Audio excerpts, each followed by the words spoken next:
l'anatomie, on va parler sur l'anatomie de l'œil. Et pour comprendre l'anatomie, on va faire un schéma de la coupe sagittale de l'œil qui va nous montrer toutes les structures. Et aussi en deuxième intention, on parle un petit peu sur les muscles oculomoteurs. On va commencer de schématiser la couche la plus externe du globe oculaire, appelée la sclère. C'est une membrane blanche opaque et résistante. Son épaisseur est environ 1 à 2 mm. On a aussi la cornée, c'est une membrane transparente qui occupe la partie antérieure du globe oculaire. Il faut savoir aussi que la cornée, c'est le premier élément réfractif de l'œil. Il faut savoir que la partie antérieure du globe oculaire est tapissée par une membrane muqueuse appelée les conjonctives. On a ce qu'on appelle les conjonctives bulbaires tapissent la partie antérieure du globe oculaire et les conjonctives tarsales tapissent les parois internes des paupières. La deuxième couche appelée la choroïde, c'est une couche nourricière de l'œil, donc constitue essentiellement des éléments vasculaires, mais aussi des éléments nerveux. La choroïde s'étend jusqu'aux corps ciliaires. Voilà qu'on vous voyez les corps ciliaires qui ont un rôle important dans la sécrétion de l'humeur aqueuse. Et en avant, on a ce qu'on appelle l'iris.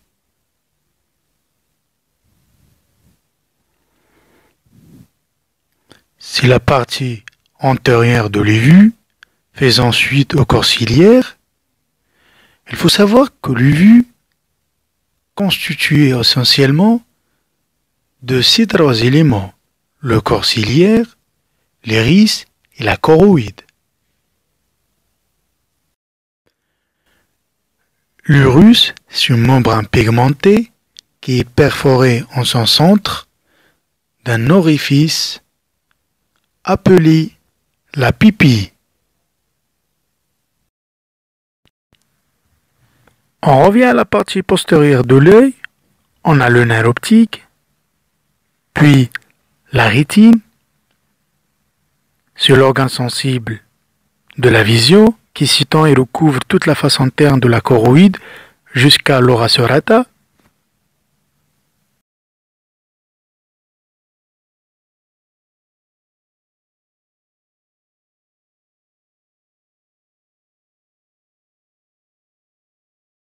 Et voici les deux flèches qui sont orientées vers l'ora serrata.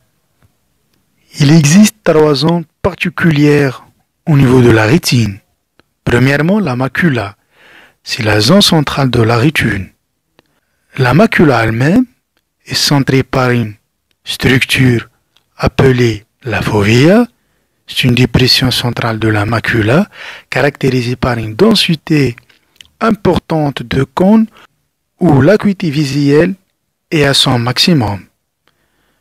Et aussi, la papille optique, zone d'émergence des nerfs optiques, qui est dépourvue de photorécepteurs, appelée aussi la tache aveugle. Maintenant, on va rentrer dans l'œil. On va commencer de citer les fibres annulaires qui fixent le cristallin.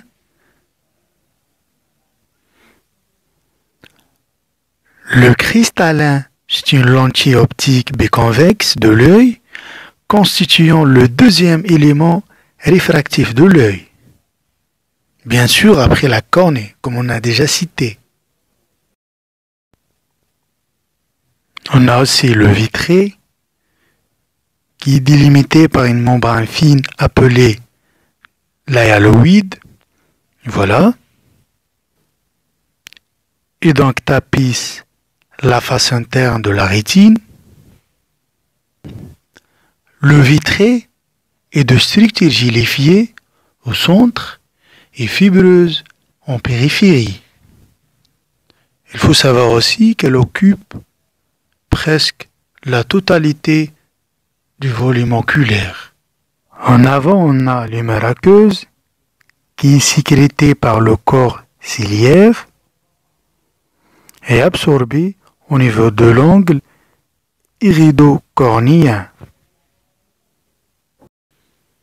Et on va finir par la schématisation de la vascularisation. On va commencer par l'artère centrale de la rétine. Voilà, comme vous voyez, qui va se diviser en petites artérioles. Et aussi la veine centrale de la rétine.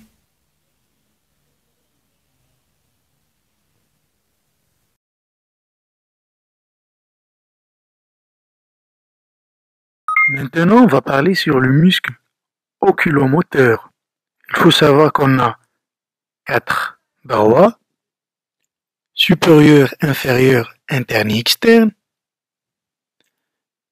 et 2 obliques, le grand et le petit.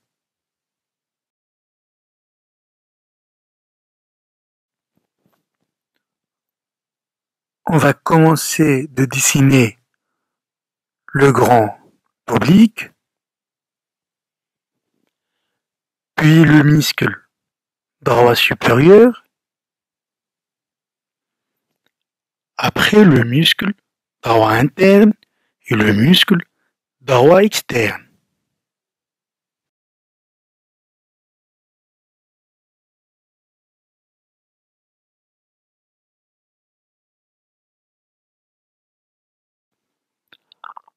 En bas, on a le muscle droit inférieur,